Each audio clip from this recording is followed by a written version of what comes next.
So why do you call them myth victims? There are people who type with only two fingers and only have one word from their name, their dog's name or their birthday.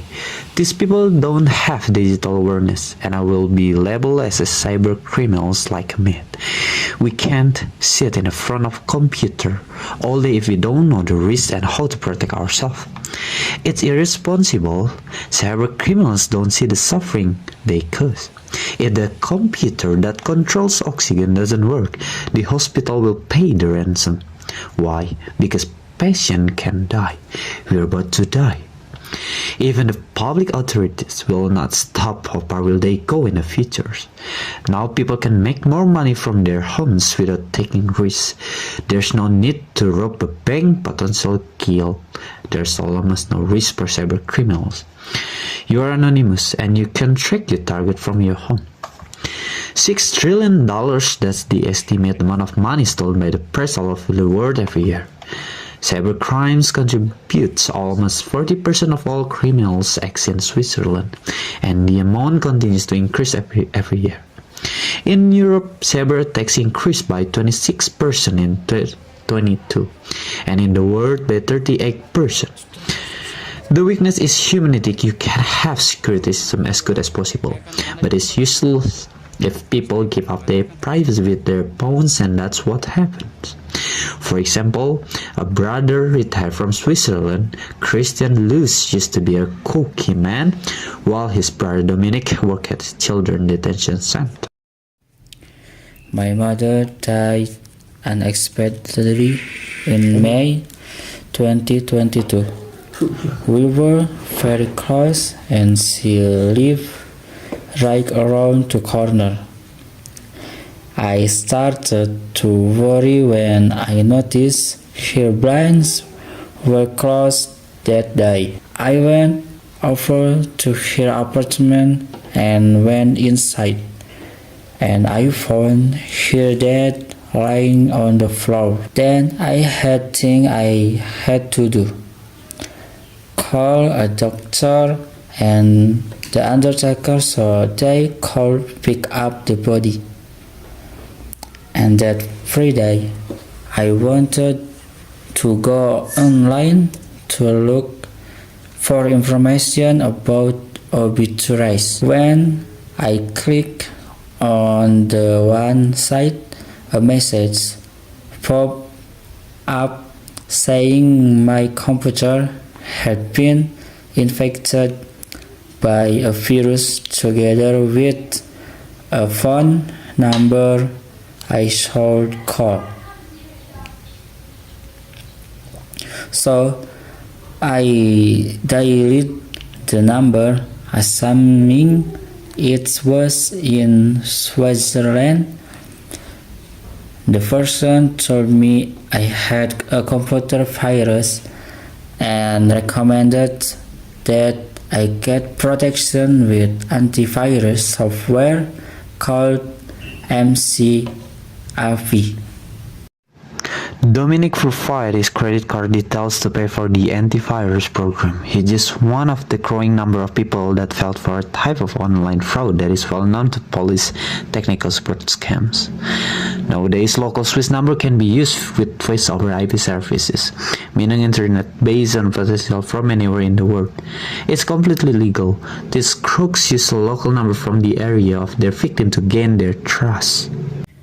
I authorized them to take control of my PC, and then the screen turned black and I was told them they would start scanning my PC, that it would take some time, but that this was normal. The man keeps saying, "Don't worry, everything is fine. We're in the process of removing the viruses from your computer. Everything okay?" That calmed us down and he was very reassuring, but after a while we started getting nervous. While Dominic computer's screen remained black, his cell phone suddenly became very active. He received a total of 9 text messages, each one displaying the sum of 999 francs, and each time the man of the phone asked him to confirm the removal of virus. He was on the phone from 4 to 9 p.m. Didn't you find that odd? I then discovered that my Visa card had been charged 10,000 francs. Those 10,000 francs had been transferred to an account in Britain. The bank insisted everything was above board and had nothing more to add. Outraged, Christian Deluxe went to the police. What did you find out? It's under investigation, but include take several months to get a lead information.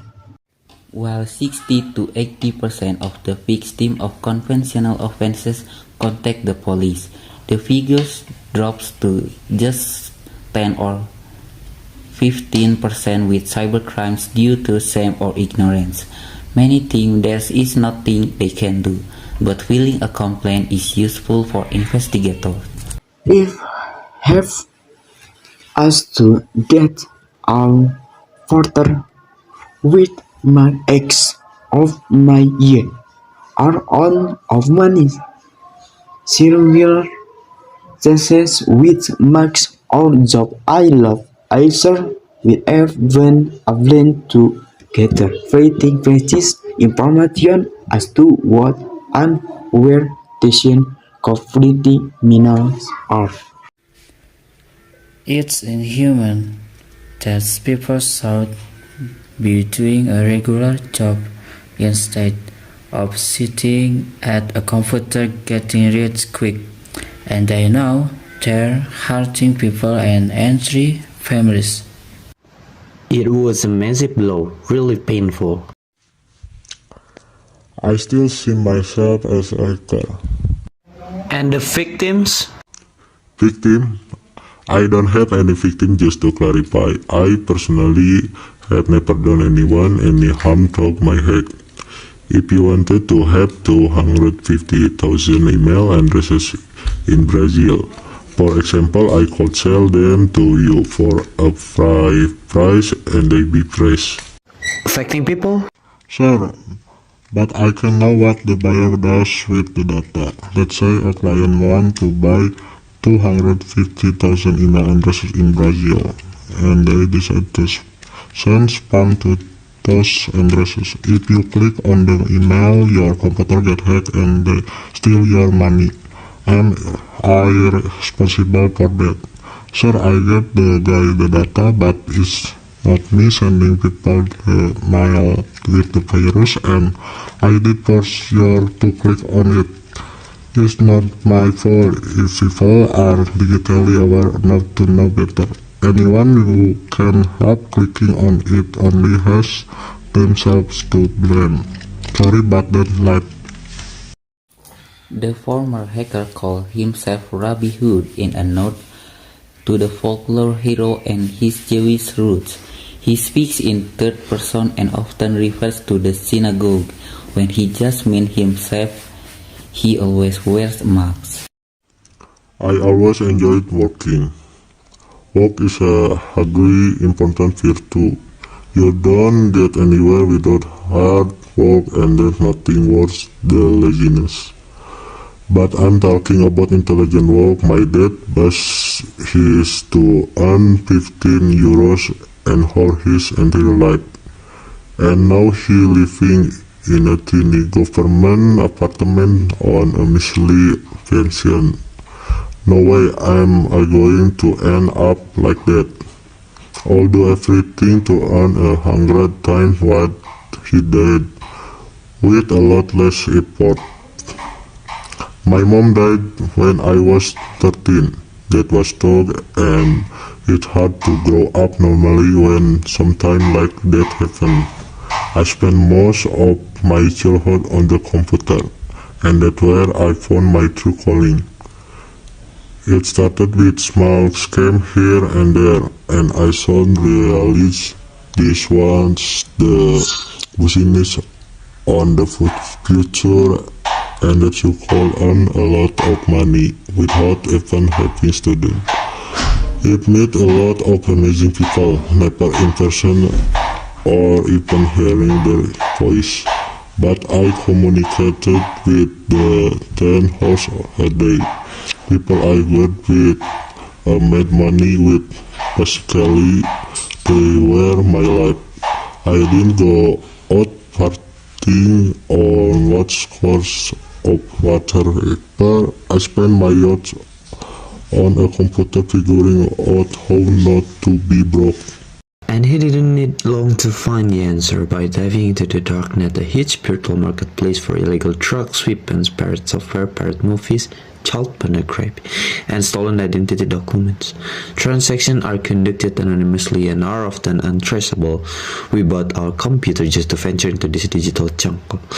A cybersecurity expert served as our guide and showed us how to protect ourselves. We visited chat rooms and sales forums to meet. I only ever saw stuff, some I won't mention because you never know if the DGSI are watching and we won't want anything to happen to the synagogue. Because the synagogue has not gone unscathed, he was once arrested after a specific hack went awry. He narrowly escaped a jail sentence and then decided to pull the plug. The darknet is history for him. The last time I logged on was after my arrest in 2017. I decided to get out of crime. I still had 2,500 contacts. I lost friendship with guy I know for a long time. I was really hard, but it had to be done. Instead, he since decided to alert people to the dangers of cybercrime and increase their digital awareness. Rabbi Hood has emerged from the woods with books, seminars, and interviews, which also earned him money. Are you rich? Yes, the synagogue is rich at her. And in its wallet? The defense of the Bitcoin exchange rate day. How much Bitcoin? I can answer that because the taxman might get interested in the young rabbi and get the synagogue arrested again. Is it a secret? Just check my return to see how much I earn. Sorry, I'm not going to say. Cybercrime is booming and the big victims are corporations. The number of attacks on the business jumped by 26% in 2022 and in Switzerland by 61%. Organized cyber criminals prefer to target institutions, organizations, banks, and industrial companies. Their weapon of choice, malware, the ultimate lost people's job. Apa ini coy? This man lost everything including his entire workforce. Nessa Mehta used to be the head of Swiss Window, a mid-sized company that had close to 200 employees. He thought he had prepared for everything when he bought the company in 2016, except cyber attacks. These days, the entire production process, everything is digitalized. That makes cyber attacks especially dangerous. Because if the computers are down, everything is down. Production is paralyzed, life can change suddenly with a twice of fate. And it did in my case, and still have vivid memories. Total shutdown, all the screens went black. It was a Friday. On Friday in May 2019, Swiss Windows became one of the first companies in the country to be targeting using malware, software designed to paralyze computer systems. Hackers extort ransom money in return for restoring the victims' access to their data.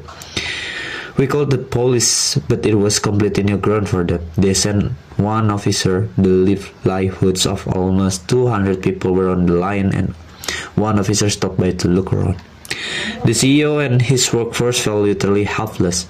How were they to retrieve the company's computer's data? The backup were infected too. The hackers demanded a ransom, around 1 million francs in Bitcoin we didn't pay for financial reasons. We were among the very first to be hacked, so we weren't sure we'd get our data back. Swiss Windows rebuilt their entire IT system with the help of an IT company, a colossal undertaking. The workforce had to stay home while the system was reconstructed. Production stood still and the company had no access to its orders.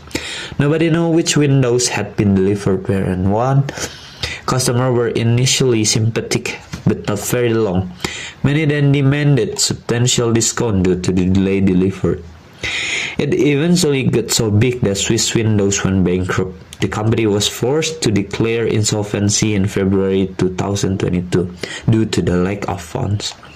Cyber criminals don't see the suffering they cause, and that's different to other crime. If someone breaks into a store, they can see the extent of the damage, but it hackers sites in a room somewhere in the world and can see the suffering caused to 100 people is, well as to all the customers and suppliers. Suffering caused by the click of a computer mouse. An employee at the window company set off the storm by clicking on a fake email. A phishing attack where opening an email or clicking on a link installs malware on the target computers. 80% of cyber attacks use phishing. People still fall for that? Sure, you did be surprised. Up to 30% of people who attend our awareness course click on links. It's fairly easy for a hacker to get inside a company with hundreds of employees via someone helping them involuntarily. And even more surprising is just how quick people are to click, some within 30 seconds. But people in more senior positions should know not to click, right? In theory, yes, but I can't talk about that. We are all human, and anyone, all the way up to management, can fall for this phishing rise. Even IT security expert. There are no guarantees. Dominic Fidel knows cybersecurity inside and out, a four-time runner-up at the Capture the Flag competition in Las Vegas. The Olympics of hacking, he's now the head of 30-member cybersecurity team in the Switzerland. His client range from banks to insurance companies and mid-sized business.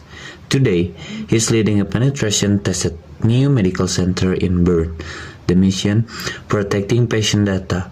Just last year, thousands of Swiss patients had their records stolen.